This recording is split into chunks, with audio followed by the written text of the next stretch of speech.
그래서 저랑 같이 일했던 직원이 당시에는 네. 어떻게 시장을 100% 맞추느냐. 근데 제가 이런 방법을 안 알려줬어요. 저 혼자 이제 이렇게 하고. 장기 투자하는 전제 조건은 경제적 해자가 더 튼튼해지는지 이거를 살펴보고 그런 확신이 있을 때 장기 투자하는 거예요. 중요한 건 또 상당히 중요합니다. 예.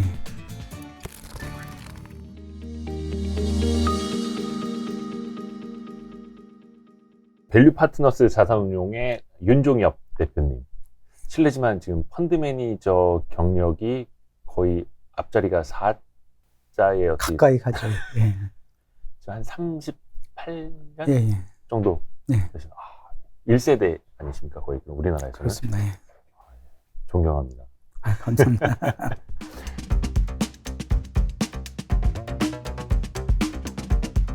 근데 진짜 한 38년 동안 예. 펀드 매니저로서 활약을 하시면서 많은 경험을 하셨을 거 아니에요. 예. 그런 이야기를 좀 오늘 듣고자 하는데 뭐 주식 채권 뭐 여러 가지 다 해보셨을 거고요, 그렇죠? 주식, 채권, 부동산까지 같이 해봤죠. 대체 투자까지도 다 예, 예. 하셨을 거고. 근데 되게 뭐라 해야 될까?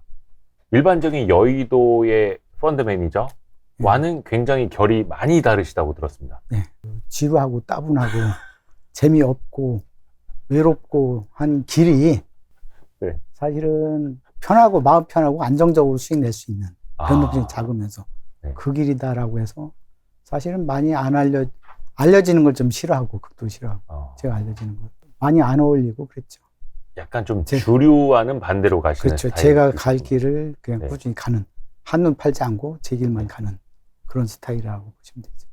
거의 1985년에 운용을 시작하셨다고. 그때 이제 그런데? 입사를 했고 개인적으로도 그때 이제 주식을 시작했고 그리고 80년대 90년대 초만 해도 사실은 주식보다는 네. 채권 금리가 뭐 거의 20% 가까이 됐기 때문에 네. 채권이 주가 됐고 그러니까 주식은 이제 그 양념식으로 이제 그 조금씩 하는 그런 적이었죠. 윤 대표님의 성향이 주류와는 많이 다르다라는 거를 네. 언제 깨달으셨고 언제부터 지금과 같은 길을 가셨는지. 이제 그 하다 보니까는 애널리스트나 시장에서 얘기하는 거하고 항상 반대로 가더라. 많은 사람한테 의견을 듣잖아요. 네네. 전문가라는 사람들, 증권사나 이런 사람, 그때 애널리스트 잘 없었으니까. 네. 근데 전문가라는 사람, 조사부 뭐 이런 적이 있었어요. 그쵸. 그때는 네. 저기 리서치 센터를 조사부라고 했죠. 예, 예. 네. 이분들 의견 듣다 보니까 항상 반대로 가더라고요. 그래서 이게 아니구나. 뭐 나름대로 이제 공부해서 내 틀을 찾아야 되겠구나 해서 사실은 공부를 많이 했죠. 그때 제가 이제 인터넷을 일찍 좀 접했는데 네. 제가 인터넷을 접할 때가 접하고 며칠 안 돼서 전 세계 인터넷 인구가 2만 명이라고 했으니까 제가 상당히 일찍 접했어요. 그래서 그때는 인터넷 해갖고 주로 그 파일들 그 대학교 그 네. 논문 같은 거 네. 열람하고 하는 게 주 역할을 했었는데 그래서 좋은 논문 그 알짜 같은 좋은 논문들 많이 보게 됐고 그래서 지금까지 스타일을 정립하는데 그 논문들이 도움이 많이 됐습니다. 그 사이에서 뭔가 좀 이렇게 발견하신 뭐 이론이라든지 막 이런 것도 있으시다면서요? 예, 제가 이제 그때 이제 논문에서 봤던 게 이제 바보 이론. 바보 이론. 예, 그리고 역사적 감정. 그러니까 논문에 나오는 이름이 바보 이론이라고 돼 있는. 예, 그 운용 전략을 시장을 전망하는 운용 전략을 이제 바보 이론이라고 명명했죠. 논문 쓴 분이. 그래서 저한테는 그게 이제 바보 이론이 가장 큰 도움이 됐고, 그다음에 뭐 역사적 감정이라든가 예일 모델이라든가 사실은 알짜 같은 논문들이 많은데, 이 알짜 같은 논문들이 세상에 안 알려지더라고요. 이게 좋다라고 안내하는 길이 사실은 돈을 잃는 길인데, 그런 논문들은 많이 알려져 있고, 사실은 돈을 잃지 않고 돈을 버는 길이라 하는 논문들은 많이 안 알려져 있는. 그러니까 전문가라고 하는 사람들, 똑똑하다는 사람들과는 이제 반대로 가야 된다라는 게 이제 바보 이론인데, 그거 조금만 좀 소개를 해 주실 수 있을까요? 제가 이제 한 CIO 생활을 오래 했는데, CIO 생활이라는 건 이제 자산 배분. 그러니까 주식을 할 건가, 채권을 할 건가, 이 배분을 늘릴 건가, 줄일 건가. 최고 투자 책임자. 그러려면 이제 방향성이 중요하잖아요. 주식이 오를 것인가, 내릴 것인가. 뭐 이런 거를 판단하는데, 그래서 이제 그 논문을 보다 보니까 그런 저기 하더라고요. 전략가는 세 가지에서 5가지 시나리오를 항상 갖고 있어야 된다. 시나리오. 시나리오에 대한 그림을 그리고 있어야 되는 거죠. 그래서 이제 횡보하는 장세, 상승, 하락. 예. 급등, 급락 5가지잖아요. 그 3가지, 5가지 시나리오를 그리기 위해선 많은 사람을 만났고 상상력이 풍부한 사람들을 만났고 네. 거기에 대해서 그림을 그리고 상승 시나리오 가려면 어떻게 될 거고 급등하려면 어떤 조건이 되고 그러다 보니까 이제 시장이 대부분 사람들 이제 단면만 보는데 좀 입체적으로 보이더라고요. 그러니까 요즘은 얘기하는 이제 복잡계 뭐 이런 네, 네, 네, 비슷한 현상이 입체적으로 보니까 아 저런 사람 저 단면만 보는 거야 이게 됐고 그리고 이제 그건 장기적인 추세는 이제 그런 시나리오 가지고 네. 그 전략을 짰고 단기적인 전략은 바보 이론. 제가 그때 이제 유가증권 시장에서 우리나라에서 가장 큰 설 중에 하나였기 때문에 저한테 이제 제가 질문하면 다 성실하게 답변할 수 있는. 그때 80년대 후반에 신협중앙회 자금 거의 한 3조 원. 90년대에 이제 3조 원이었고. 90년대 3조. 90년대 3조 원이면 어마어마한 규모 그렇죠. 아닙니까? 예. 그래서 이제 그 시장 리더들한테 이제 한 10명을 선정해서 질문을 하죠. 시장이 주식이 오를 것 같냐, 떨어질 것 같냐. 오르면 왜 오르고 왜 떨어지는지 이유를 이제 해서 노트에 이렇게 쭉 적습니다. 그 결과를 가지고 이게 한쪽으로 치우치면은 반대로 했을 경우 틀린 경우가 100% 맞았던 것 같아요. 예를 들어서 상승할 것이다라는 게 7명 내지 8명 된다라면 10명 중 7명, 8명이면 반드시 하락하고 하락할 것이다라는 게 7, 8명이다라고 하면 꼭 반드시 상승하고 그런 현상. 근데 그거는 논문에도 나오고 대표님의 경험이시기도 하고. 그래서 저랑 같이 일했던 직원이 당시에는 어떻게 시장을 100% 맞추느냐. 이제 제가 이런 방법을 안 알려줬어요. 저 혼자 이제 이렇게 하고. 사실은 그림 그리는 것도 재밌고 이것도 재밌고 그런데 그때 당시 이제 팀장급 되는 직원이 제가 한번 해볼게요. 제가 알려주니까. 그래서 쭉 10명한테 이제 그 직원이 모니터링해서 아, 이번에는 10사람 의견을 따르게 될 것 같습니다. 따라야 될 것 같다. 그러니까 굉장히 논리적인 상황 파악이 잘 돼 있습니다. 10사람 의견대로 따라야 될 것 같습니다. 그래서 그때 이제 의사결정하고 한번 지켜보자라고 했는데, 아, 역시 제가 맞았죠. 그 직원이 틀리고, 아, 이게 쉽지는 않네요. 그 사람들 의견 들으면 따라야 될 것 같은데, 그쵸. 반대로 하는 게, 남들과 반대로 한다는 것 자체가 굉장히 좀 용기가 필요하고. 그렇죠. 또 책임도 져야 되잖아요, 나중에. 너 왜 그 전문가들 말 안 들어갖고 막 그렇게 됐냐. 근데 이제 거기에 힘이 됐던 게 시나리오를 그리고 있었기 때문에, 시장을 이제 입체적으로 볼 수 있는 역량이 생겼고, 거기에 이제 바보 이론 가지고 이제 모멘텀 역할을 부여하는. 그래서. 장기적으로는 어떤 상상력을 가지고 전문가들의 의견을 들어서 같이 좀 방향을 잡고, 근데 단기적으로 볼 때는 그 바보 이론으로 그렇죠. 같이 이제 겸해서 가시는 그게 어떤 실전이라든지 실제로는 어떻게 적용이 될지 잘 좀 상상은 안 가거든요. 어떤 뭐 사례 뭐 그런 걸 좀 적용을 하셨던 투자 사례라든지 옛날에 뭐 에피소드라든지. 예를 들면 그 IMF 때 그 지수가 그 300포인트까지 빠졌을 때 대부분 전문가들이 200포인트까지 빠진다고 전망을 했었죠. 그때 300에서 200이면은 거의 뭐 한 3분의 1이 날아간다. 그러니까 그 한 700 정도에서 300까지 이미 빠진 상황에서. 빠진 상황에서 대부분이 200까지 간다. 그때 이제 제가 이제 아웃소싱을 하려고 주식 팀장을 만나러 가면 도망갔어요. 이렇게 어려운 상황에서 나보고 더 힘들게 하려고 왜 돈을 맡기려고 하느냐. 안 만나. 오히려 펀드 매니저가 안 만나주고 아웃소싱 하는 사람이 찾아다닐 정도로 이렇게. 자산을 위탁해 주려고 누가 찾아왔는데. 제가 찾아가려고 하는데 안 만나주는 거죠. 운영회사에서. 그럴 정도로 위탁을 맡기려고 하셨는데. 험악했는데 오히려 그때가 이제 반등 시점이었죠. 저는 이제 지금 이제 주식형 해야 된다, 펀드 해야 된다. 다수가 부정적으로 보기 때문에. 다들 주식을 막 두려워하고 있을 때.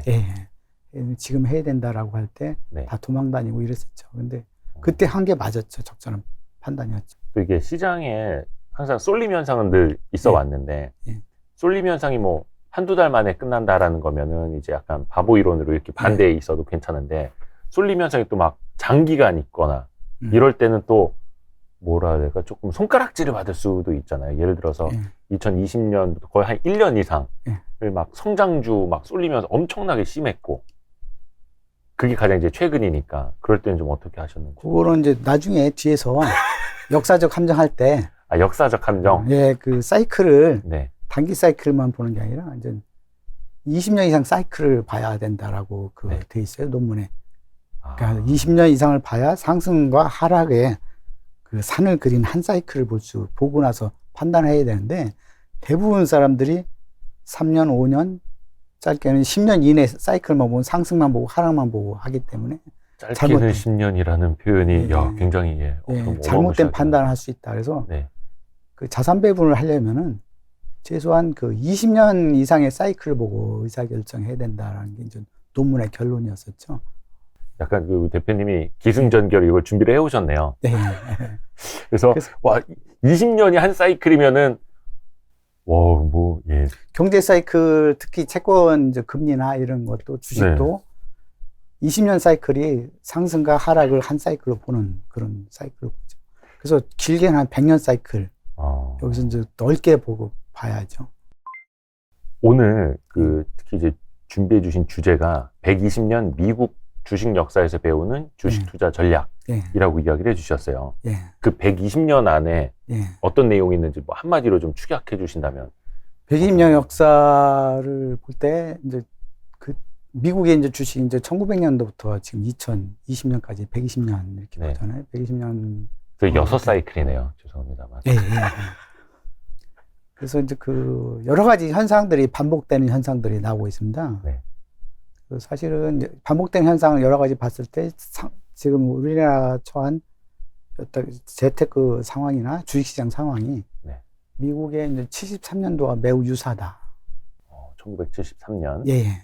그러니까 73년도에 주식시장 한 사람들이 큰 부를 잃었고, 그 스타 펀드 매니저 탄생하고, 저 PBR 자녀에게 물려주고 크게 성공한 스타 PB들이 탄생하고, 이런 변곡점이 된 거죠. 그래서 그 변곡점이 되는데 이제 예일 대학이 큰 역할을 해줬고, 그래서 이제 여러 가지 상황상 우리나라가 그때가 매우 유사하고, 그러니까 73년도 이후에 미국 주식시장이나 자산관리시장이 걸어온 길을 우리나라가 가야 될 거라고 보고 있고, 갈 거라고 보고 있고, 그러면 지금 그 어떤 게 좋냐라고 하면은, 그래서 이제 그러면은 이제 그 10년 이상 뭐 대세, 가치주가 이제 대세가 될 거고, 그 중에서도 이제 전 세계에서 한국의 가치 투자들이 가장 유망하고, 그러려면은 사실은 이제 어떤 사람을 만나냐가 중요합니다. 그 논문에 보면은 첫 번째도 사람, 두 번째도 사람. 부동산에 보면 첫 번째 입지, 두 번째도 입지 이렇게 하듯이 어떤 사람하고 동행할 거냐.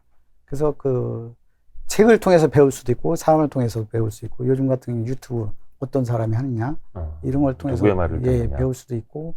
근데 또 하나 중요한 거는 타이밍도 상당히 중요합니다. 타이밍이요? 예. 그러니까 예를 들어서 이제 가치 투자가 좋다라고 해서 2016년도, 17년도 이때 가치주가 하면 되게 지루하고 힘들고 돈도 못 버는 시대였잖아요. 이때 시작했으면 중도 포기할 가능성이 많죠. 가치 투자자로서 성공하려면 출발하는 상황이 어느 때냐라고 포기하지 않고 순탄한 길을 이 길이 옳은 길이라고 판단이 될 정도로 그 좋은 타이밍 하는 것도 중요한데 지금 시작하는 것이 가치 투자 시작하는 것이 지금 초심의 그 함정, 조심자의 함정이라고 좀 거품이 많이 빠져 있을 때 조심자의 함정에 빠지지 않고 순탄한 길을 갈 수 있는 중간에 도태되지 않고 갈 수 있는 축복받을 수 있는 길이 지금 열려 있다. 그래서 지금 그 여러 가지 그 왜 그런지를 이제 미국 주식 역사 120년 역사를 통해서 살펴보고 오히려 막 3,000포인트 넘어섰을 때가 아니라 지금 이제 거의 2,600 초반에 와 있는 상황이기는 한데 뭐 우크라이나 뭐 이렇게 전쟁 때문에 근데 오히려 이럴 때가 가치 투자하기에는 또 어디 가치 투자를 시작하기에는 좋은 시절이다 이렇게 말씀을 해주셨고 좀 궁금한 게 1973년에 미국에서 뭐 어떤 상황이었길래 지금 우리나라의 어떤 앞으로의 갈 길과 좀 비슷하다라고 보시는지도 좀 설명해 주시면 좋을 것 같아요. 미국 이제 73년도에는 그 직전에 이제 니프티 피프티라고 해서 이제 그 성장주의 쏠림 현상이 미국 주식 역사상 가장 길었던 시점이에요. 이번 쏠림 현상 제외하고는 이번이 가장 길었고 코로나 직후에 아니 코로나 전이죠. 이제 그 빅테크에서 13년 뭐 이때부터 이제 그 미국의 빅테크들이 그 쏠림 현상이 심했고 2013년부터 우리나라는 한 16년부터 쏠림 현상이 성장주 바이오니 뭐 2차 전지니 이런 쪽으로 쏠림 현상이 있었고 이런 쏠림 현상이 극단적으로 심했던 게 이제 지금 제외하고는 미국 주식 역사에서 가장 길었던 것이 68년도부터 72년, 4년 동안에 이제 그 쏠림장이었고요. 니프티, 피프티. 성장주 쏠림 현상. 그러다 보니까 이제 성장주로 돈이 많이 몰려 있고 가치주는 홀대받는. 네. 그러니까 73년도 정도 되니까 가치주 무용론. 가치주는 이제 패배했다. 더 이상 가치주 끝났다. 예, 가치주의 끝났다. 시대는 끝났다. 예, 가치주 거로하는 사람은 아. 한물 간 사람이다. 예. 그런 가치주 무용론이 팽배했고 아무도 안 사니까 극단적으로 저평가돼 있는 상태였었죠. 아하. 그리고 이제 그 또 하나는 그 포도재단이라는 것이 그때 이제 자동차 포도재단이 차려가 되니까는 돈을 벌어서 기금을 쌓아놓고 그걸 이제 주식형 펀드에 아웃소싱을 했는데 네. 그때 이제 시장이 한 25% 빠졌는데 펀드 수익률은 마이너스 70% 이렇게 나와요. 주로 성장주에 투자를 했다가. 그렇죠. 예. 그때 지금하고 우리는 그 미국 상황과 매우 유사한 게 대형 성장주들이 주도했죠. 그때. 네네. 예. 그게 이제 그 세상을 바꿀 것이고 뭐 컴퓨터 같은 거 새로 나오고 뭐 여러 가지 그 코카콜라 같은 대형주 뭐 이런 주식들이 시장을 계속 저기 할 것이다. 근데 너무 과도하게 비싸다 보니까는 금리가 인상하면서 이제 많이 빠지게 됐고. 그래서 이제 그 포도재단이 이제 그 손실이 크니까는 네. 한 20년 동안 주식형 펀드를 아웃소싱 했는데 돈을 번 적이 없어요. 그래서 뭐가 문제인지 분석을 해다 예일 대학교 교수들한테 찾아갑니다. 그러니까 예일 대학 교수들이 보니까 포도재단뿐만 아니라 우리 대학교 기금은 70년 동안 돈을 벌어본 적이 없네. 그래서 두 가지 데이터 가지고 한번 분석을 해보자. 네. 그 분석해봤더니 어디가 좋더라, 어디 주식 시장이 좋더라, 그러면 거기만 쫓아가는. 그러니까 사람들 우를 몰려다니시 같이 몰려다닌 거죠. 그렇게 하니까 70년 동안, 20년 동안 돈을 못 벌었더라. 이제 그러면 반대로 해보자. 네. 예. 거꾸로 해보자. 그래서 이제 탄생된 게 예일 모델이고 거기서 계속 발전돼서 그때부터 이제 예일 대학교가 전 세계 이제 운용 그 기금 중에서 네. 그 큰 펀드 그 자금 중에서 수익률이 가장 좋은 네. 수익률 성과죠. 예, 예. 그래서 이제 예일 모델이 이제 발전 단계에 이렇게 됐고, 예일 모델은 나중에 시간 나면은 더 상세히 말씀드리고. 그래서 이제 그 지금도 이제 그 쏠림 현상이 극단적으로 좀 심한 상태이고. 지금도 그렇다고 보세요? 예, 지금 우리나라가 그 아주 심하죠. 그래서 지금도 이제 가치주 무용론 같은 게 팽배 일부에서는. 최근에 투자하신 분들은 이제 코로나 팬데믹 직후에 예. 금리 인하와 더불어서 성장주들 랠리 위주로 이제 와 있다 보니까 뭐 물론 여기서 주의하실 점은 저희가 보는 시계열은 굉장히 짧은데 예. 윤 대표님이 생각하는 시계열은 최소 20년이다 보니까 약간 시차가 좀 발생할 수는 있는데 최근 한 2년 정도만 놓고 보면 그래도 이제 막 성장주들이 지금은 막 좀 꺾인 것 같고 막 이런 현상들이 좀 나타나는데 아직도 쏠림이 심하다고 보시는 거예요? 아직도 그쪽에 많이 가 있죠. 예를 들면 여유대에 보면은 네. 가치주를 선호하는 사람들이 많을 때 있고 적을 때 있고 그래요. 네, 네. 근데 지금 가장 적은 시점이 아닌가. 가치주를 고수하는 운용사들도 일부 이제 시장과 타협하는 운용사도 나왔고. 그쵸. 그리고 가치주 매니저들이 이미 그 몇 년 동안 성과가 안 좋다 보니까 많이 퇴출되고. 아웃됐죠. 예, 많이 되고. 그래서 가치주를 논할 수 있는 할 수 있는, 어울릴 수 있는 사람이 지금 가장 적은 상태.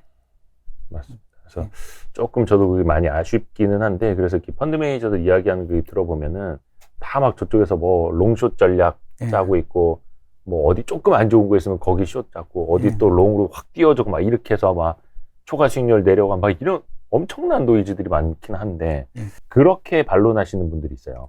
시장이 쏠려 있을 때, 아까 이제 니프티 PPT도 한 68년에서 72년 정도, 한 4년 넘게 랠리가 펼쳐졌으니까, 아니 그러면 그 4년이라는 충분한 시간 동안 또 코로나 팬데믹 이후에 한 1, 2년이라는 짧지 않은 시간 동안 성장주 쏠려 있을 때 같이 쏠려 있으면 수익 나는 거 아니냐 이렇게 반론하시는 분들도 계시잖아요. 그때 낮죠. 72년도까지 수익이 낮죠. 이제 반복된 현상 중에서 이제 그 빅 이벤트에서 시장이 급락하는 현상이 나와요. 네네. 그 이게 10년마다 한 번씩 거의 그 나오는데 시장이 급락하게 되면 이걸 방어하기 위해서 돈을 많이 풀고, 네네. 돈을 많이 풀게 되면 이때 이제 그 성장주가 주도가 돼서 시장을 버블을 만듭니다. 네. 버블을 만들고 시장이 과열되니까는 중앙은행에서 이제 돈을 긴축하는 금리를 인상해서 돈을 걷어들이는 현상이 나오고, 그래서 이때는 이제 성장주가 이제 급락하고 급락했다가 한동안 이제 횡보하는 형태, 횡보하는 장세로 가고, 이때 이제 버블 만들 때 가치주가 철저히 소외된 거죠. 한번 빠졌는데 또 못 가고 이제 철저히 소외되는데, 미국 주식 역사에서 가장 큰 교훈은 저평가가 가장 큰 호재고 고평가가 가장 큰 악재다라는 게 이제 작동하기 시작합니다.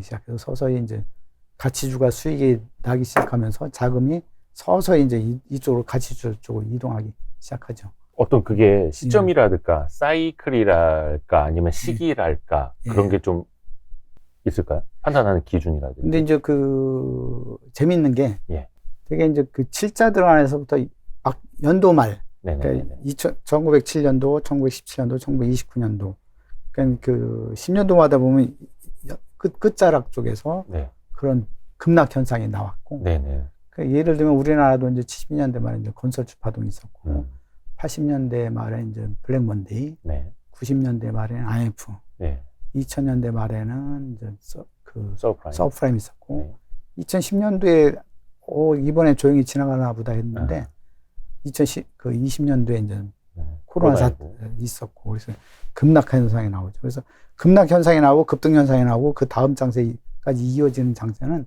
100% 동일한 현상이 나왔어요. 그래서 이제 가치 성장주에서 이제 가치주로 자금이 이동하는. 근데 그 중에서도 이제 이게 그 성장주가 2년 이상의 쏠림 현상 기간이 길 경우에는 10년 이상의 가치주 전성시대가 도래하는 그런 것이 예외 없이 반복되는 현상입니다. 그리고 그 지금이 그런 사이클 변화에 초입쯤 와 있다고 보세요? 그렇죠. 초입. 이미 작년 2021년도에 가치주 펀드들이 시장을 크게 아웃퍼폼하고 있고, 지금도 아웃퍼폼했거든요. 저희 같은 경우도 작년도에 시장보다 한 40% 아웃퍼폼했고. 시장보다? 예. 금년도 들어서도 사실은 시장이 많이 빠진 것처럼 하는데 저희는 잘 못 느껴요. 어제까지 봤을 때 연초 이후에 거의 0.1% 마이너스 이 정도더라고요. 그래서 진짜로요? 네. 지금 0.1에서 펀드마다 0.5 사이에 코스피만 하더라도 낙폭이 한 10% 이상 될 텐데요. 그러니까 금년 들어서도 한 10% 아웃퍼폼한. 자랑하러 나오신 거 아닌가요, 오늘? 네, 저는 자랑하고 싶지 않은데, 근데 지금이 이런 현상을 좀 알리고 싶어요. 이런 현상이 이미 초입 니프티 피프티 이후에는 가치주가 한 15년 동안 이렇게 전성시대 왔거든요. 그러니까 그 초입이다. 이제 이미 시작하고 있다. 성장주에서 가치주로 변해가는 초입에 있다. 이 현상을 알리고 싶다. 그리고 여기서 지금 당장 제일 주목해야 되는 거는 어떤 게 있을까요? 앞에서도 역사적 함정? 이런 것도 좀 이야기를 해주셨는데. 이제 역사적 함정을 좀 간단히 설명드리면, 역사적 함정에 관한 논문들이 미국에서 논문들이 많은데, 그 결론은 뭐냐면 누가 수익률이 좋다더라, 어느 섹터가 수익률이 좋다더라 하면 그쪽 돈이 몰리는 현상. 그렇게 과거에 수익률이 좋아서 거기에 돈이 몰리면은 사실은 비참한 결과가 나오고 그게 장기적으로 지속되는 데는 거지된다. 이런 결론낸 게 이제 역사적 함정이죠. 그래서 예일대학교에서도 이제 반대로 과거 성과가 저조한 곳을 찾아다닙니다. 역으로. 그래서 그게 이제 안정적인 수익 내기 시작한 그 예일 모델의 어떤 출발점이 됐고요. 그래서 이제 거기에서도 이제 사이클을 보는데 20년이 경제적 사이클, 채권 같은 경우도 20년이 한 상승과 하락을 산을 한번 그리는 사이클. 그래서 20년 이상 사이클을 봐야 이게 상승할지 하락할지 어디에 돈을 투자해야 될지 판단이 된다. 그래서 단기적인 그 사이클을 봐서는 잘못된 추세 추종할 가능성이 많기 때문에 그러니까 역사적 함정에 빠질 가능성이 크다. 그리고 이제 나라별로 보면 특히 이제 10년 동안 어디가 가장 좋았는지, 어디가 가장 저조했는지를 판단해서 저조한 곳에서 경제력이 탄탄하고 좀 나름대로 튼실한데 펀더멘탈이 있는 곳에 투자하는 것이 나라별로 자산 배분하는 방법이다라는 것이 이제 역사적 함정에서 다룬 논문에서도 이제 결론이고요. 근데 실제 사례를 보면 80년대에는 미국 선진국, 미국보다는 아시아 쪽인 일본과 한국 주식 시장이 과열될 정도로 많이 올랐고요. 90년대에는 이제 일본과 한국이 횡보하거나 많이 하락했고, 미국은 90년대에 이제 많이 올랐고, 2000년대는 90년대 많이 올랐던 미국이 박스권에 들어갔고, 한국이나 중국 등 이머징 마켓이 아시아 쪽 주식들이 많이 올랐죠. 그리고 2010년도에는 많이 올랐던 한국이나 중국이 이제 박스권에 들고 미국이 대신 많이 오른 그런 상태였고, 그래서 지금부터 10년 전인 1912년도를 보면은 그때 당시는 1912년이요? 2012년. 그러니까 우리 대표님이 거의 한 100년 앞씩 이렇게 왔다 갔다 하셔가지고 네. 저희도 헷갈립니다. 예. 그 시계열을 크게 또 예. 보시니까. 지금부터 10년 전인 2012년도의 상황은 보면 미국의 주식 투자하는 것은 바보 같은 짓이다. 거기는 이제 성장 다 끝났고 네.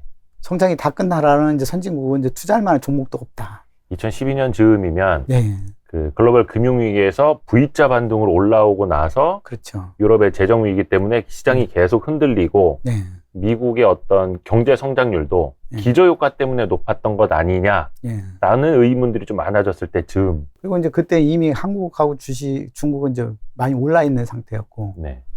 미국은 횡보하는 상태였기 때문에 10년 동안 한국 주식이 많이 오르는 이런 나라에 주식을 투자해야 되고, 미국은 투자해서는 안 된다라는 것이 그때 다수의 의견이었었죠. 네. 그 12년도. 근데 결과가 어떻게 됐습니까? 미국, 유럽, 일본 선진국 주식은 많이 올랐고, 이머징 주식은 박스권에 들었었죠. 근데 그걸 잘해서 돈 많이 번 사람이 템플턴 경이라는 사람인데. 존 템플턴. 예, 템플턴이 10년 사이클을 보자라고 강하게 주장했던 분 중에 한 명이죠.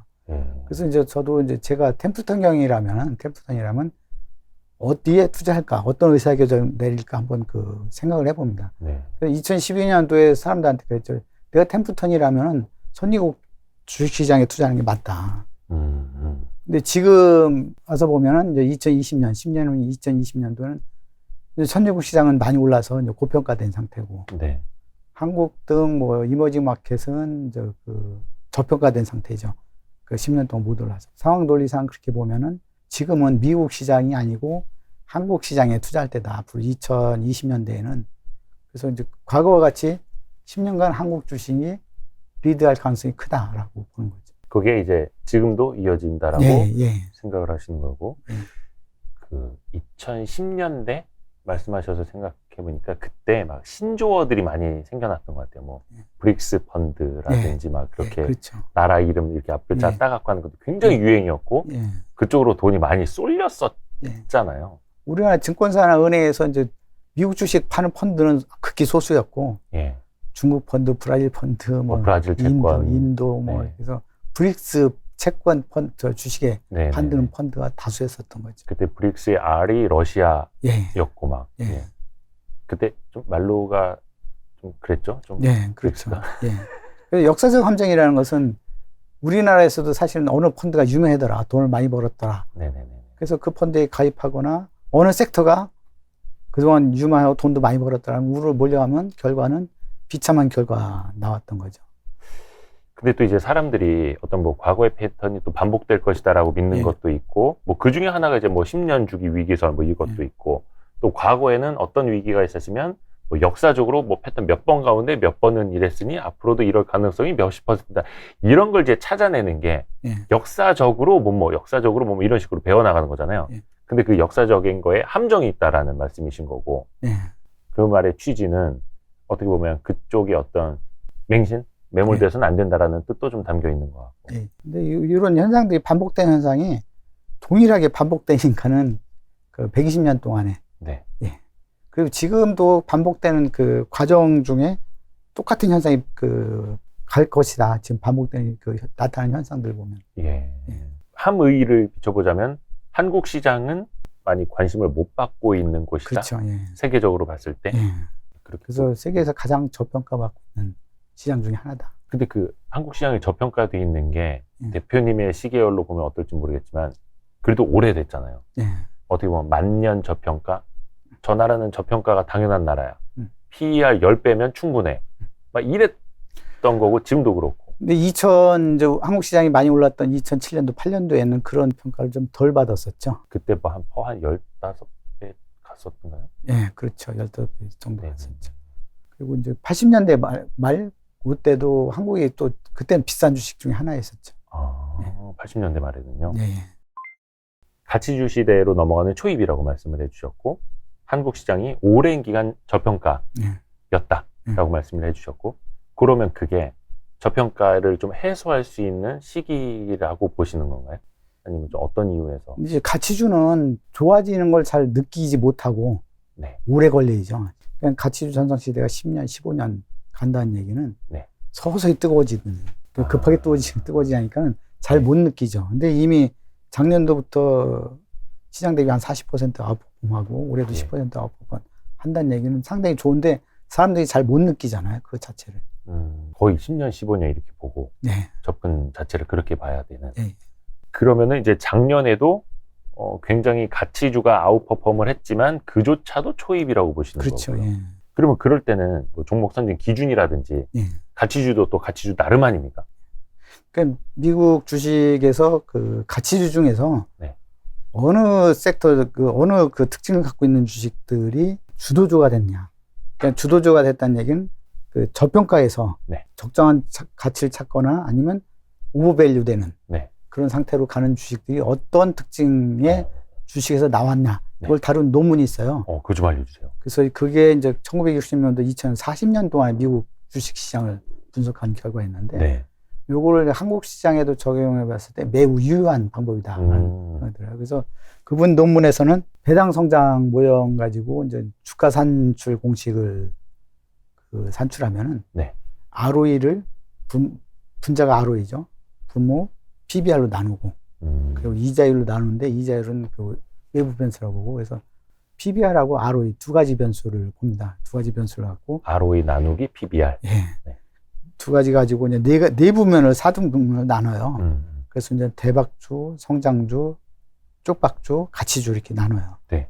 그래서 그분 논리는 대박주에 있는 영역에서 이제 그 주도주가 나오고, 네. 주도주가 나오면 그 주식이 이제 성장주로 평가받고 있고, 네. 성장주에서 쪽박주로 하고, 쪽박에서 가치로 하고, 네. 다시 이제 대박주로 가는 순환 구조를 갖고 있다, 이렇게 하고 있어요. 그리고 여기서 이제 대박주라고 하면은, 예를 들어서 어떤 원금 수준이 여기다. 네. 원금 수준이 되면 대박주는 잘못돼도 자기가 판단을 잘못한 것. 해도 잃을 게 별로 없는 하방정신 낮고 위로 많이 열려있는 상방이. 그러니까 이게 원금 수준이면 주식의 변동성은 여기서 이 정도로 큰.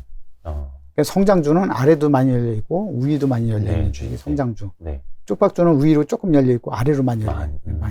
가치주는 이 변동성 자체가 적은 것. 네. 적은 것이 이제 가치주라고 하는데, 여기서 이제 대박주라고 하는 것은 이제 구된 칩이라고 표현하죠. 네. 훌륭한데. 싼 거. 예, 훌륭한데 싼 것. 그러니까 훌륭한 것은 조건은 주주를 위해서 돈을 잘 버는 회사. 네. 그래서 대표적인 게 이제 ROE죠. ROE가 높은 회사가. 수익성이 좋은 회사. 예. 그래서 이제 가치주가 이제 계속 변모하면서 요즘은 ROE보다는 ROIC를 많이 보는 게 선진국의 추세입니다. 네. 예. 그래서 이제 ROIC가 높은 기업. 어떤 뭐 투하 자본 수익률 이런 그렇죠. 개념. 예. 그래서 ROE가 높은 기업은 이제 과거 데이터를 가지고 보고, 네. 그럼 과거에 ROE가 높았던 기업이 미래에도 계속 좋아질 것인가? 미래에도 어느 기간 정도, 이 기간이 5년, 10년, 15년, 20년 동안 길어질 것인가? 그래서 ROE가 높다는 얘기는 이제 돈을 잘 버는 회사고, 돈을 잘 벌다 보면 경쟁자들이 많이 진입할 수 있고, 네. 그러면 이제 ROE가 떨어질 수가 있죠. 그럼에도 불구하고 이 섹터나 이 산업, 이 주식은 경쟁자가 쉽게 진입 못하고, 네. 오히려 오랫동안 유지가 될 수 있는, 그건 이제 경제적 해자라고 그러잖아요. 네. 예. 경제적 해자가 튼튼하고 길어지는 기업, 오히려 더 길어지는 기업들. 해자라고 하면은 이제 성을 둘러싸고 있는 그쵸. 연못. 예. 예, 적군이 침입하지 못하는. 예. 경쟁자가 들어와서 내 수익을 떨어뜨리지 않는, 네. 떨어뜨리지 않고 계속 오랫동안 수익을 유지할 수 있는 그런 성을 예. 이제 경제적 해자라고 하는데, 그래서 이제 그 주식 투자에 있어서는 과거 데이터는 누구나 다 볼 수 있는 거잖아요. 좋은 회사에 과거에 좋았다. 네. 근데 미래에도 좋아질 것인지 이거 판단하는 것이 이제 제일 어렵죠. 예, 그게 이제 주식 투자의 운용자가 할 일이고 리서치가 해야 될 그렇죠. 일이죠. 그래서 경제적 해자가 점점 튼튼해요. 기간이 더 길어지는지. 내가 볼 때 한 5년 동안은 안정적으로 돈을 벌 수 있어라고 했는데, 네. 어떤 이벤트가 있어서 코로나나 서브프라임, 또 이번에 우크라이나 전쟁, 네. 이런 거로 인해서 오히려 기간이 더 지속될 수 있는 5년이 아니라 10년 정도 더 길어지는, 장기 투자하는 전제 조건은 경제적 해자가 더 튼튼해지는지 이거를 살펴보고 그런 확신이 있을 때 장기 투자하는 거죠. 근데 사실 이제 그 사이에서 대표님과 다르게 대다수의 투자자들은 뭐 다음 분기 실적, 1년간의 실적 추정치의 변화, 요런 거에 따라서 또 이제 주가들이 많이 변하기 때문에 휩쓸릴 수밖에 없잖아요. 이제 단기적으로는 어려움이 있지만 장기적으로 경제가 튼튼해져서 그래서 주가는 단기적으로 빠지지만 장기적으로 크게 좋아질 그런 기업 찾는 게 사실은 거기서 신루타 종목이 나오고 그렇게 하죠. 10배, 10배 나올 수 있는 종목. 그 신루타라는 게 뭐 1, 2년 안에 나오는 건 또 아니고. 예를 들면은 IMF 때, 네. IMF 때도 서프라임 때도 우리가 이제 그 경제 여건이 매우 어려워졌었잖아요. 네. 그러니까 그 경쟁자들이 많이 퇴출되고 환율이 많이 오르니까 수출 주로 기업들 이런 기업들이 이제 수익이 많이 났고 이번 이제 우크라이나 사태 같은 경우 이제 원재재 가격이 많이 오르잖아요. 언제까지 갈지 모르지만 원재재 가격이 많이 오르면은 가격을 정가시킬 수 있는 기업은 살아남고 그렇지 않은 기업은 도태되거나 어려워질 수 있죠. 근데 가격을 정가시킬 수 있는 기업은 원재재가 먼저 오르고 가격을 정가시키는 건 후행하니까는 그렇죠. 단기적으로는 수익이 좀 안 좋아질 수 있죠. 조금 안 좋아질 수 있어요. 그렇지만은 가격을 정가시킨다는 얘기는 판매 가격 올린 다음에 원재 가격이 떨어져도 이건 좀 그 스프레드라고 그러죠. 좀 적게 떨어지면 이때는 이익률이 많이 좋아지는 이런 기업들이 이제 경제 계좌가 더 커질 기업이라고 봐야죠. 튼튼해지고 더 커지는 기업. 몇 가지 이제 산업들이 생각이 나기는 하긴 한데 뭐 대부분 우리나라는 이제 원자재는 다 수입을 해서 중간 가공을 하는 그 회사들이 많으니까 그 산업 자체부터 조금 좋게 보시고 거기에서 기업을 찾는 약간 그런 스타일이시네요. 아까 이제 그 대박주 그 사이클을 봤을 때 이제 그 대박주 영역에 있는 주식은 돈을 잃지 않고 주식 투자하는 방법은 대박주 영역에 있는 주식을 투자하는 방법이고 그래서 우리나라도 이제 제가 이제 적용을 시켜봤어요. 이 대박주 영역에 있는 주식들이 어떤 주식이었냐 과거에 예를 들어서 1999년도에는 뭐 SK텔레콤, 삼성전자 같은 IT 주식이 그리고 99년도 하반기부터 이제 IT 버블이 생기면서 크게 많이 올랐죠. SK텔레콤 같은 경우 99년도에 한 5배 넘게 오른 대형주가 이런 형태가 있었고 2000년도 초에는 이쪽 영역에 있는 주식들이 이제 음식료 업종들이 주로 많았어요. 롯데칠성, 롯데제과, 태평양, 농심 뭐 이런 주식들 그런 주식들이 지수가 1000에서 500까지 빠질 때 10배에서 20배 오른 그런 과거가 있었고 2003년도에는 조선해운, 건설 이쪽 영역이 있었고 2003년도가 어떻게 보면 우리나라에서 그 가치 조직이 가장 그 극단적으로 홀대받는 그런 시기였는데 그때 이제 중소형주들이 많이 나왔었죠. 그러면서 그때 이제 그 중소형주 펀드들이 돈이 많이 몰리기 시작했고 큰 수익을 냈고 대표적인 게 이제 유리 스몰비티 펀드 같은 거였었고 그때 상황하고 지금 이제 우리나라 상황이 2003년도랑 매우 유사한 그 분류상 그런 상태 있고 2008년도 9년도에는 차화정이 이쪽 영역에 있었어요. 2009년도 그래서 차화정이 2011년도까지 이제 랠리를 보였었고 제가 이제 서프라임 시절에 주식을 들고 왔는데 오히려 수익이 난 지수는 반토막 났는데 수익 난 게 전 요걸 적용해서 그런 결과가 나왔던 경우. 미국의 서브프라임 모기지 사태가 터졌을 때 주식 수익률이 플러스가 났었다고요? 사실은 그때 성과가 매우 좋았음에도 불구하고 저는 이제 겸손해야 된다. 이런 알려서는 안 된다라고 해서 아니 알리러 나오신 것 같긴 합니다만 이런 상황을 좀 알리고 싶어요. 왜냐하면 사람들이 너무 같이 갈 동행자를 찾기 위해서는 저희가 사실은 영업을 활동을 하지 않습니다. 영업사원도 없고 그냥 입소문 듣고 찾아오는 고객 이렇게 하는 적극적으로 하지 않는데 지금은 너무 좋은 시점이라 타이밍이 그래서 사실은 지금 영업을 좀 하고 싶은 알리고 싶은 그런 욕심이 좀 있어요. 이럴 때 가치주를 사야 된다. 근데 다만 혹시 그거 아닙니까? 그거 한번 펀드에 투자하시면 20년 동안 투자하셔야 된다. 근데 이제 돈을 잃지 않으니까는 그 시장이 잘못되더라도 사실은 돈을 적게 잃고 오를 땐 적게 벌더라도 꾸준히 그 돈을 벌 수 있는 복리의 길, 복리의 마법이라 하죠. 복리의 길을 갈 수 있는 거는 지금 시작하는 거다라고 봅니다. 우리 또 복길이 분들이 듣고 계실 텐데 저희 Y스트릿 구독자분들의 애칭이 복길입니다. 복길이.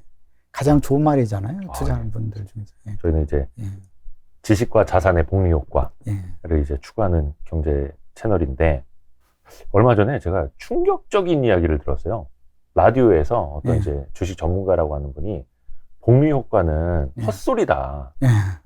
예를 들어서 지금 수익률이 마이너스 50%가 됐다. 근데 그거 가지고 어떻게 복리 효과를 누릴 수 있는 거냐, 막 이런 이야기를 하는 거예요. 그 마이너스 50까지 간다는 얘기는 사실은 이런 그 안정적인 그 돈을 잃지 않는 투자를 안 한 거죠. 그러니까 돈을 잃지 않는 투자를 해야 복리의 길을 가는 거죠. 그러니까 어떻게 보면 되게 과감한 배팅에 가까운 투기를 해놓고 거기에서 복리 효과를 이야기하면 사실은 그게 안 되는 거고 그렇죠. 복리 효과는 헛소리다라고 하는 거 보고 일부러 안고 끝까지 들었어요. 뭐라고 하는지 논리라도 들어보자. 그분이 걸어온 길은 예. 그 길이죠. 복리의 길이 없는 길을 걸어온 거고. 그렇죠. 제가 이제 그 말씀드린 것은 복리의 길을 가고자 하는 길. 예. 그래서 미국 주식시장에서도 보면은 그레햄 도드 마을이라고 있잖아요. 예. 그레햄 도드 마을이라는 것은 미국 주식시장에서 돈을 그 거부가 된 사람, 돈을 많이 번 사람들이 특징이 있다. 네. 특징은 뭐냐면 그레햄 제자들이다. 네네. 거의 대다수 사람들이 그 그레햄 제자들이 그 사람들을 갖다가 그레햄 도드 마을 사람들이라고 하는데 벤자민 그레이엄. 예.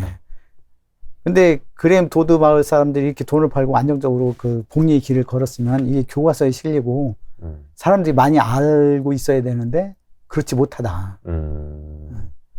이게 아이러니다라고 이제 워렌 버핏도 그런 얘기를 했죠. 근데 이제 복리 마법의 길을 가려면은 돈을 잃지 않는 투자해야 되죠. 워렌 버핏의 투자 원칙. 첫째도 돈을 잃지 말자. 두 번째도 돈을 잃지 말자. 네. 그러니까 돈을 잃지 않기 위해서는 투자 원칙을 철저히 지켜야죠. 그 대박주 영역에 있는 구덴칩, 좋은데 싼 주식. 그래서 이제 그 워렌 버핏도 이제 투자 철학이 바뀌면서 첫 번째 조건은 이제 굿 컴퍼니. 네. 훌륭한 기업. ROE나 ROIC 높고 경제적 해자가 튼튼한 기업. 네. 첫 번째 이런 기업을 선정해야 장기적으로 우상향하는 그런 그 수익률을 볼 수 있고. 근데 이제 궁금한 게 그겁니다. 싸다라는 것도 되게 상대적인 개념이잖아요. 예. 근데 이제 많은 분들이 또 의구심을 갖는 게 그렇게 경제적 해자가 있고 훌륭한 그 비즈니스 모델을 갖고 있고 경영자도 훌륭하고 그런 기업이 쌀 리가 없다. 근데 시장이 이제 오해하는 거죠. 네. 예를 들면 우리나라 2000년도 초 같은 경우는 음식료 업종은 주식도 아니다. 이거는 채권에 준하는 주식이다. 그래서 주식하는 사람들은 음식료 업종을 해서는 안 된다. 심지어 어떤 얘기까지 나오냐면 이건 안정적으로 돈을 버는 거 아니냐. 변동성이 작지 않냐. 네네네. 그래서 시끌리끌한 거지 돈을 많이 벌다 또 까먹기도 하고 이런 게 주식하는 묘미가 있는 거지. 이건 왜 그 음식료 업종 같은 거 왜 주식 투자라고 하냐. 예. 그런 사람들 인식이 팽배했었어요. 그러니까 지금으로선 이해할 수 없는 우회죠. 지금도 이제 그런 것이 항상 있습니다. 한쪽으로 쏠리다 보면은 상대적으로 싼 주식들이 있어요. 싼 주식은 갖다 이유를 붙입니다. 이 주식은 왜 싼? 그때 이제 음식 업종에 대해서 10가지 이상의 싼 이유를 갖다 붙였듯이. 혹은 쌀 수밖에 없는. 그렇죠. 앞으로도 싸야 하는 이유, 막 이런. 그러니까 그거는 이제 과거 지향적인 거예요. 과거에 쌌기 때문에 싼 이유를 갖다 붙이는 거죠. 그렇죠. 대부분 전문가들이 사실은 과거 걸 가지고 해석해서 이제 전문가 역할을 하는데 그건 잘못된 길로 갈 가능성이 크죠. 그래서 아까 이제 그 대박주 영역에 있는 주식을 하다가 이제 2008년도 9년도에 이제 차화정이 있어서 2011년까지 랠리를 일으켰고 2012년도에는 제약주가 그쪽 영역에 있었어요. 우리나라 주식 중에서 제일 싼 주식들이 이제 제약주. 12년도. 그러니까 제약바이오 버블이 나타나기 한 2, 3년 전쯤. 네. 그래도 제 경험상 이제 짧은 경험이긴 하지만은 그래서 2차 들어가는 해에는 사실은 이제 제약주들이 항상 저평가된. 그래서 92년도 전 세계적으로, 2002년도, 2012년도 그랬었어요. 그래서 이제 16년도까지. 2022년 지금도 제약바이오가 엄청나게 근데 이번에는 바닥에.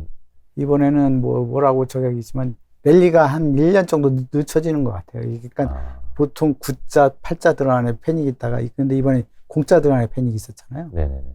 그러니까 지금 그 2001년도, 2011년도 현상이 지금 22년도에 있듯이 1년 정도 1년 정도는 레깅이 되는 게 아닌가 뭐 개인적으로 그런 생각을 하고 있고. 하여튼 지금 뭐 제약바이오에는 거의 거품이랄까 그게 없는 거는 지금은 거의 뭐 누구나 인정할 수 있는 사실이기도 하고. 그리고 이제 그러면은 요 근래는 어떤 주식이 그쪽 영역에 있냐. 그래서 이제 작년도에 볼 때는 이제 금융주들이 그쪽 주식이 이제 눈에 띄었고요. 은행, 증권, 보험 엄청 쌌죠.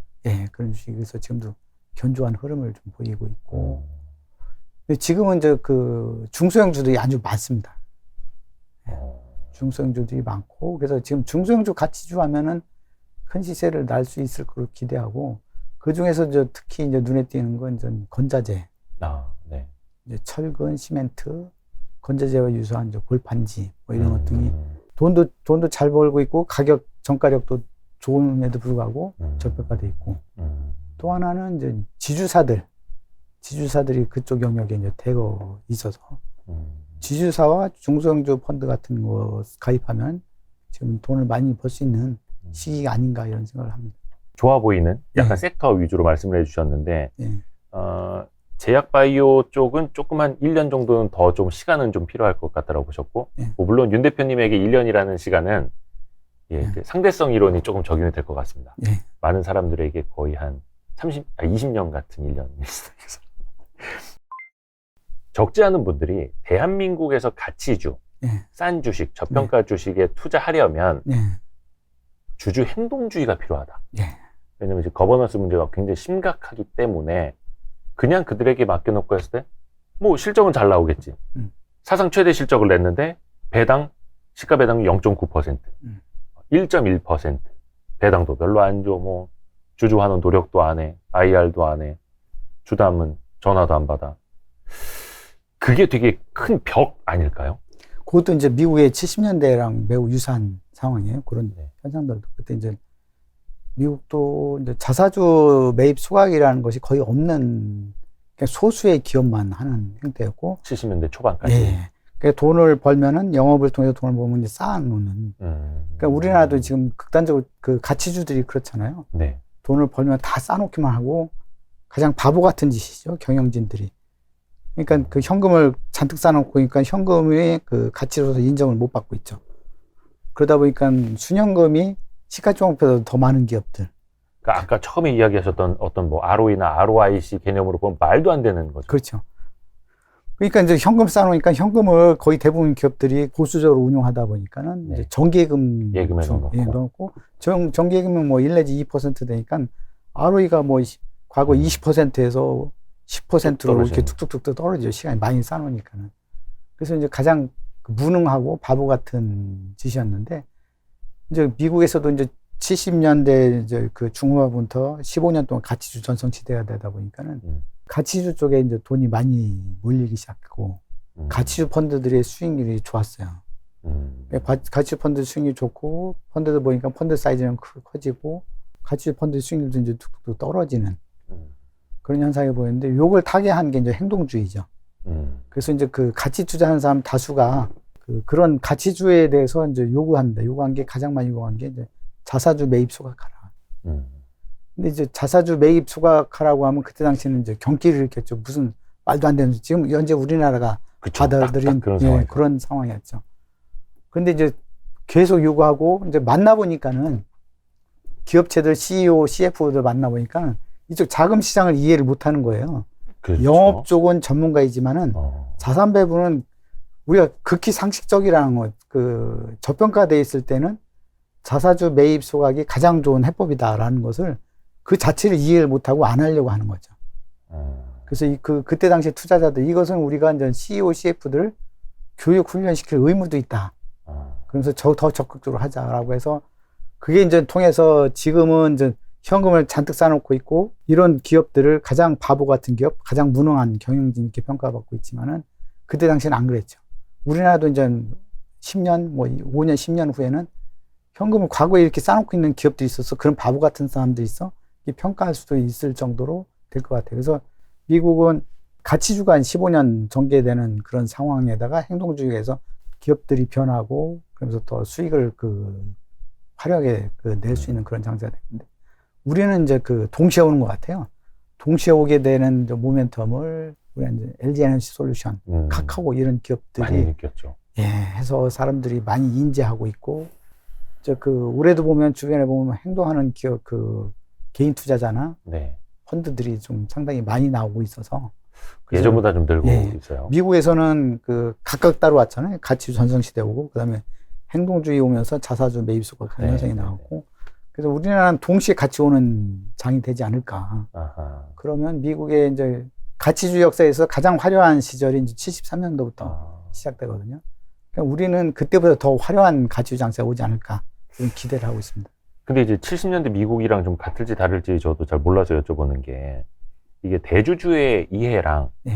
전체 주주의 이해관계가 좀 방향이 같아야 되잖아요. 예. 그래야지 처음엔 이해를 못하다. 그럼 그런 좋은 장점이 있습니까? 그럼 그렇게 하겠습니다가 되는데 자사주 매입 소각을 해서 주식 가치를 올려버리면 대주주들에게는 피해가 돼서 돌아온다고 생각을 하잖아요. 일종의 뭐 상속증여세 문제도 있고 그런 우리나라의 현재 현실도 좀 같이 풀어야 하지 않을까요? 저희가 이제 행동주의 시작한 지가 한 2016년부터 이렇게 네. 펀드 출시해서 하고 있는데 그때 당시 상당히 외로웠고 예. 사실은 이제 그 벽에 그냥 가서 이제 계란을 부닥치는 그런 심정이었는데 지금 이제 동료들도 많이 생기고 인식들도 많이 하고 기업들이 받아들이는 것도 좀 바뀌고 있다. 그리고 이제 많은 사람들이 행동하고 그리고 이제 많은 사람들이 제도를 바꾸려고 노력하고 있잖아요. 네. 그래서 현재 이제 한국의 가치주라고 하는 것은 앞으로 이런 상태가 지배구조가 이제 거버넌스 상태가 나쁜 구조가 영원히 지속될 것이다라는 것이 주가에 이미 반영돼 있다라고 봐요. 근데 이제 그 지금 일부 제도도 개선하려고 하고 있고 많은 가치 투자자들이 행동하고 있고 그래서 조금 개선 기명만 보여도 많이 변동할 거고 주가가 오를 거고 그리고 이제 많은 동지들이 나올 것 같아요. 많이 인지하고 있고 그래서 그러면은 제도가 바뀔 거라고 좀 기대하고 있습니다. 그럼 제도가 바뀌고 그러면은 동행해야죠. 대주주랑 또 그 20대 대선과 예. 어떻게 맞물려서 대선 주자들도 공통되게 그런 공약들을 했고 이제 좀 기업들도 좀 같이 바뀌어가면 좋을 텐데 또 하나 아쉬운 게 저희도 사실 그 지배구조 관련된 영상을 굉장히 많이 다루고 있거든요. 주제를. 그래서 뭐 토론회도 쫓아다니고 그런 분들 많이 모시고 열심히 하고 있고 캠페인도 같이 벌이고 있는데 얼마 전에 그 한국기업 거버넌스 포럼의 김규식 대표님이 이제 청와대 청원 올리신 거에 저희도 많이 좀 바이럴을 해드리려고 공유하고 하는데도 청원 동의한 사람이 2만 명, 3만 명 수준밖에 안 되더라고요. 그래서 이제 저희가 많이 했었습니다. 청원을 사실은 수차례 했는데 그때는 저기 동의가 한 몇 명 나오던가요? 200명, 300명 채우기가 쉽지 않았죠. 이제 일단 제 주변에 제 친구들, 친치들 이렇게 동원한 것도 한 30명은 될 텐데 한 300명 넘치가 그리고 같이 투자한 곳에서 카페도 거기서도 공지를 해서 같이 캠페인하고 했음에도 불구하고 그 몇만 명 있는 카페에 올리고 뭐 수십만 명 구독하는 유튜브 커뮤니티에 올리고 하는데도 그 한 5초도 안 걸리거든요. 동의하는데. 왜 이렇게 무관심할까요? 저는 그 이번에 2만 명, 3만 명 간 게 상당히 고무적이다라고 보고 있고. 아, 그마저도. 그리고 이제 곧 20만, 30만까지 가지 않을까. 이런 분위기라고 보면은. 희망을 보시는. 네. 맞습니다. 뭐 옛날에 비했을 때는 거의 200명에서 2만 명 왔으면 100배. 그렇죠. 10배거가 아니라 100배거 텐데. 조금씩 바꿔나가야죠. 시간 짧은 기간에 상당히 많이 좋아졌어요. 그래도 희망을 보시네요. 그러니까 사실 불과 한 4, 5년 전만 하더라도 주주 행동주의 펀드라고 하면은 저 기업 사냥꾼이라고. 맞아요. 저 기업 뭐 찬탈하려고 하는 거라고 막 기업의 발목을 잡으려고 하는 거다 막 그렇게 낙인을 찍었었는데 그래도 지금은 인식은 좀 많이 바뀌었네요. 그때는 이제 그 대주주나 대표이사들 만나려고 만나주지도 않고. 그렇죠. 뭐 그냥 아무리 뭐 니들 지져라 뭐 이런 욕이었는데 지금은 그래도 이제 만나주고 그게 작동하는 기업들이 있어요. 저희가 주주제안에서 그나마 조금 자사주도 사주고 배당도 높여주고 이런 기업들이 나오고 있습니다. 그래서 지금은 저희도 이제 과거 이제 경험을 통해서 이 기업이 저희가 이제 주주 서신을 보내고 해서 같이 의사소통이 될 만한 기업 해서 ROE를 높일 수 있는 기업 찾는 게 더 쉬운 길이다. 그래서 그 길을 가고 그럼 다른 기업들도 지금 소통이 안 되는 기업들도 같이 따라올 것이다 라는 기대를 하고 있습니다. 그게 어떻게 보면 이제 ESG 중요한 G 거버넌스 이제 영역이긴 한데 어떻게 보면 이제 그런 걸까요? 진짜 완전 벽창호 같은 기업들 있잖아요. 최대주주 지분율이 막 한 50%, 60%에 절대적인 지분율을 갖고 있고 말도 안 통하고 전문 경영인들이 이른바 다 바지 사장이고 이른바 저기 오나 총수라고 하는 사람은 이제 목매어 있고 그런 데는 그럼 아예 접근도 안 하시는 거예요? 근데 지금은 저희가 이제 하다가 액션보다는 네. 커뮤니케이션이라 하죠. 커뮤니케이션. 아, 소통이 될 수 있는 그런 기업을 우선적으로 찾아서 그 수익으로도 보답도 하고, 그게 이제 그 주류가 됐을 때 이 그 소통 안 되는 기업들이 얼마나 바보 같은 짓인지 그것이 세상에 다 인지하고 더 이상 바보 같은 짓 못할 정도로 될 수 있도록. 근데 되게 시장에서 봤을 땐 저기 막 PER이 막 2배, 3배밖에 안 되고 PBR이 0.2배고 막 이러면 저런 바보 같은 답답한 지금 시대도 못 따라가는 이렇게 욕을 하는데 또 거기 있는 사람들은 잘 먹고 잘 살아요. 뗐다 붙였다 하면서 막 자식 손주들한테 다 나눠주고 있고 야, 그런 거 보면은 행동주의 이상의 무언가가 필요한데, 그죠? 그런 법과 제도적인 측면에서. 같이 가야죠. 제도 바꾸는 길하고. 저 대주주한테 계속 요구하는 것 같은 동시에 같이 가야죠. 압박도 필요하고. 네. 다각도로 해야 됩니다. 다각도로. 뭉쳐야 됩니다. 우리 복길이 여러분, 뭉쳐야 됩니다. 아까 참 역정보에 대해서 잠깐 이야기를 해주신 게 있으세요.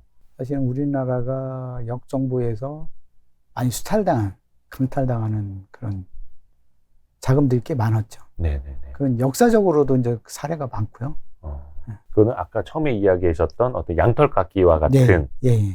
그게 또 우리나라는 별명이 있잖아요. 외국인의 ATM기라고. 이제 그 어느 책에서 봤는데 그러더라고요. 그 미국에서 이제 상품 이렇게 공부하고 이런 사람들 룸에서 이제 하는 얘기가 과거에 양털깎이를 한번 당하면 안 당해야 되는데 또 당하고 하잖아요. 그래서 일본의 이제 그 사람들을 IQ가 원숭이 수준 아닌가 이렇게 놀림을 하다가 어느 날 갑자기 보니까 한국이랑 나랑 더하네. 일본보다. 여기는 IQ가 새하고 비슷한 것 같아. 막 이런 농담하는 걸 글로 쓴 사례도 있습니다. 외국인 전문 투자자가. 그걸 어떻게 보면은 약간 그거잖아요. 버블을 일으켜서 그때 많이 좀 들어오게 하고 오히려 비싼 값에 쫙 팔고 나가고.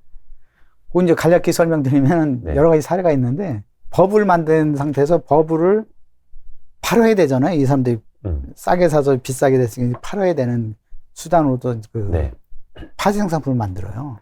파생 상품을 만들면은 그 대표적인 이제 키코 같은 상품인데, 뭐 DLS, 독일 국채 DLS 뭐 이런 상품이죠. 그 파생 상품을 해지하는 수단을 만들면 우리나라 증권사 은행은 못 몰고 캠페인해야 되죠. 팔죠. 팔면은 거기에 들어간 사람들은 이건 큰 손실로 연결되고 그 사람은 쉽게 이익 실현하는 그런 구조가 이제 많이 있고요. MB 정부 때 자원 투자 항모 이런 것도 그런데 역정부에 이용당한 거다라고 보고 있고, 그거는 사실은 시간이 많이 소요됩니다. 그걸 설명하려면. 그럼 또 우리 윤종엽 대표님이 또 한 번의 출연을 또 이렇게. 마지막으로 이제 결론적이면 이제 그럼 누구와 동행할 거냐. 그 동행자를 선정하는 어떤 동행자로 갔을 경우 성공한 적이냐. 요 다른 논문도 있어요. 논문을 간단히. 어떤 사람과 이렇게 투자를 동행할 때 성과가 가장 좋으냐. 예를 들어서 이제 그런 논문도 있습니다. 미국에서는 여자가 이제 그 남편이 사망해서 혼자 남고 많은 자산을 상속받아서 더 이상 소득이 없고 자산 소득만 유지했을 때 이분들이 어떤 결과를 나타냈는가, 어디에 투자했을 때 어떤 결과를 나타냈는가, 이런 논문을 다룬 것도 있고요. 그래서 결론은 그레엄 제자들, 그레엄 도드마을에 같이 입문한 이런 사람들이 가장 좋은 성과를 냈고, 그 꽃길을 걸었다, 뭐 이렇게 표현하죠. 그리고 이제 운용사는 어떤 운용사를 선정할 것인가, 이걸 다룬 논문도 있어요. 그래서 거기서 첫 번째로 이제 성장주나 모멘텀 투자자는 이제 젊은 사람들이 좋다라고 하는데, 여기서는 20년 이상 된 사람들이 가치주 투자를 20년 이상 경험한 사람들이 좋은 수익을 내더라, 이런 결론이 첫 번째였고, 두 번째는 운용사의 대주주와 매니저가 일치하는 운용사. 그래서 이제 기준이 흔들림 없이 한눈 팔지 않고 내 길만 갈 수 있는 그런 여건이 형성된 그런 운용사가 수익이 좋았고, 그다음에 이제 겸손한 운용사. 수익력이나 이제 수탁구를 과시하지 않는 그런 운용사. 이런 운용사들이 이제 수익을 안정적으로 많이 내. 그래서 파트너를 구할 때는 이런, 그래서 이제 첫 번째도 사람, 두 번째도 사람 했듯이 아, 어떤 사람을 선택할 것이냐. 음. 그리고 이제 그 성장주 할 때는 그 개인 투자자들이 더 많이 늘어나고, 그렇죠. 그 성장주가 이제 저기 살고 개인들이 많이 혼나고 나서 이제 펀드로 많이 이전합니다. 그래서 가치주를 통해서 번 사람들은 개인 투자자도 많이 있지만은 네네네. 펀드를 통해서 번 사람들도 의외로 많아요. 그래서 가치주가 이제 그 이렇게 전성시대 될 때는 많은 사람들이 펀드로 자금 이동하죠. 개인 자금에서. 그래서 펀드를 선정할 때는 그런 그 네 가지 조건, 그 맞는 그런 그 동행자를 잘 고르는 곳이. 맞네요. 그래서 이제 투자 기준이 명확하게 흔들리지 않은 굳은 집 그 대박주 영역에 있는 주식을 잘 고르고 경제적 계좌를 잘 판단할 수 있는 그런 그 운용사, 그다음에 20년 이상 된 그런 그 경제적 계좌를 오랫동안 판단했으면 계속 실력이 늘 거 아니에요, 그죠? 그런 그 운용사. 어떻게 보면 이제 사람, 네. 이렇게 파트너 함께 네. 할 이야기를 많이 해주셨는데, 아 그래서 밸류 파트너스 자산운용의 네. 파트너스 뜻이 우리도 그래서 그런가요? 이름을 그렇게 지은 거죠. 가치 투자에 동행할 사람은 같이 가자. 그런 뜻으로. 네. 그렇구나. 또 그 성장주가 막 득세할 때는 사실 네. 뭐 이렇게 방구석 전문가라는 사람들이 많이 나타납니다. 네. 개인적으로 뭐 이렇게 막 쓰시는 분들, 막 사람들은 사실 개인 투자자들이 성장주에 같이 올라타서 큰 수익을 내는 것도 어떻게 보면 어렵지 않게 네. 한철 이렇게 쫙 될 수가 있는데, 말씀하셨습니다만 가치주 장세를 확 돌아서 버리면은 개인 투자자 수익이 확 떨어져 버리고, 네. 이른바 방구석 전문가라고 했던 사람들이 다 사라져 버리고, 네. 그게 이제 최근 흐름 아닐까라는 생각도 저는 하고 있거든요. 그럴 때 이제 더 이제 경험이 많은 제 사람들. 주위에 이제 뭐 슈퍼개미라는 용어를 저는 개미라는 용어를 싫어하는데, 네. 슈퍼개미라는 뭐 이렇게 표현들 하잖아요. 이제 네. 개인 투자, 주식 전업 투자에서 돈을 많이 번 이런 사람들을 보면은 이제 그 IT 버블 때 같은 경우 돈을 뭐 100억대 많이 번 사람도 있어요. 네, 네, 그렇죠. 근데 이 사람들은 거의 대다수가 지키지 못하고 오히려 돈을 많이 벌었으니까는 주변에 이제 그 자기가 좋아하는 종목 알려준다든가 아니면 돈을 맡겨서 같이 이제 그 같이 몰락하는 비참해지는 결과가 나오고 돈을 못 지키는 경우가 거의 다수였고요. 그 버블 때 성장주 버블 때 주식 많이 번 사람 지키는 사람은 극히 소수였죠. 소수였고 가치주는 이제 돈을 잃지 않는 투자자 영역이다 보니까는 그 돈을 잃지 않고 지키는 많이 벌고도 그래서 지금도 보면은 시장에 알려지지 않는 슈퍼개미 참 많습니다. 예. 그렇죠. 예, 예. 맞습니다. 그냥 일부만 시장에서 이렇게 저기 하고 있는데, 근데 이제 알려지기 싫어하고 이런 분들도 있는데, 이분들이 보면은 저희가 많이 들어가 있는 종목에 대해서는 주주명부를 봐요. 예.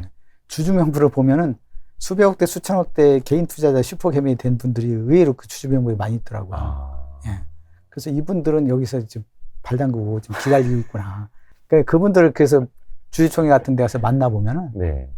그분들이 돈을 많이 벌기 시작한 시점, IT 버블 꺼질 때 시점하고 지금하고 매우 유사하다. 그래서 그때 많이 돈을 벌었듯이 지금 가치 투자 시작하는 게 큰 부를 이룰 수 있는 저럴 기회가 아닌가 뭐 이런 표현들이에요. 지금 매우 흥분된 상태다. 돈을 크게 많이 벌 수 있는 직전이기 때문에 매우 흥분되고 있는 시점이다. 이렇게 표현되고 있습니다. 어떻게 보면 그분들은 설레는 상황. 네, 그렇죠. 저희도 그냥 같이 그런 기분을 좀 느끼고 싶네요. 네. 저희 그 와이스트리 복길이 분들도 네. 처음에 이야기하셨던 그 복리효과의 길을 네. 꾸준히 걸어가시는 분들이기 때문에 잘 이해하셨을 것 같습니다. 그래서 제가 요즘 많이 쓰는 표현이 저도 모르게 꾸준히라는 표현을 저도 많이 쓰게 되더라고요. 그러니까 복리의 길이 결코 쉬운 길만은 아니에요. 네. 그러니까 험난한 길도 있어요. 그러니까 예를 들면 2016년부터 그 지금까지는 2020년까지는 이렇게 복리의 길 가고자 하는 사람들한테 굉장히 험난한 길이었죠. 그러니까 이게 쉽지가 않아요. 근데 그래도 그 복리의 길을 한만 팔지 않고 꾸준히 걸어온 사람들은 지금 이제 이게 이제 평평한 꽃길이 이제 열리기 직전이다라고 보고 있어요. 지금의 꽃길인가요? 예. 좀 다른 세상에 계신 분 같기는 하긴 한데요. 지금 이제 많은 사람들이 동참을 안 하고 있는데 맞아요. 몇 년 어렵죠. 지나면 이 길에 많은 사람들이 동참하고 서로 들어오려고 할 거예요. 그래서 뭐 항상 같이 투자하시는 분들, 그런 운용사, 펀드 매니저 분들이 이제 욕먹을 때가 좀 많고, 막 손가락질 당하고, 아까도 이야기해 주신 것처럼 같이 투자의 시대는 끝났다, 막 이런 경우도 많기는 한데, 꾸준히 하다 보면은, 그죠? 장기 시계열로 놓고 보면. 그리고 또 아까 이야기해 주신 것처럼, 73년, 미국에서 어떤 변화가 시작됐듯이, 2022년 대한민국에서도 그런 좋은 변화가 네. 좀 같이 이어졌으면 하는 바람입니다. 오늘 거의 이제 윤종엽 대표님의 그 38년 운용 경험 중에 일부를 그래도 저희가 어깨너머로 좀 들을 수 있어서 너무 감사했고요. 또 종종 저희가 조언을 좀 구하도록 하겠습니다. 예, 알겠습니다. 식견을 좀 빌려주십시오. 예, 감사합니다. 고맙습니다.